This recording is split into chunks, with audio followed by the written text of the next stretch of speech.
संध्या छा थींदी आहे? संध्या जो गायत्री मंत्र पढ़बो आहे, परमात्मा जो नाम सिमरन कबो आहे, ध्यान कबो आहे, पाठ कबो आहे। उन जो नालो त्रिकाल संध्या थींदो आहे। सुबुह जो सूर्योदय ऐं शाम जो सूर्य अस्त थियण खां पहिरियों इहा संध्या कई वेंदी आहे।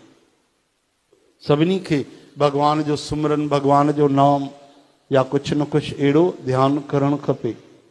त्रिकाल ब्राह्मण 3 वक्त कंदा आहिनि, पर असां गृहस्थी माण्हू जेके आहियूं, व्यापारी माण्हू आहियूं, धंधो वापार करण वारा, उन्हनि खे 2 टाइम कंपलसरी आहे।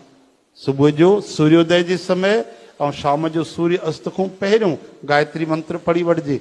भाउर गायत्री मंत्र पढ़नि, माताऊं भेनरूं सिमरन कनि हरि नाम जो, भगवान जो ध्यान कनि, भगवत गीता पढ़नि या सिमरन कनि, कोई पाठ यादि आहे त उहो करे वठनि, भगवान जो ध्यान धारण कनि, कीर्तन करे वठनि, कुछ भी कनि।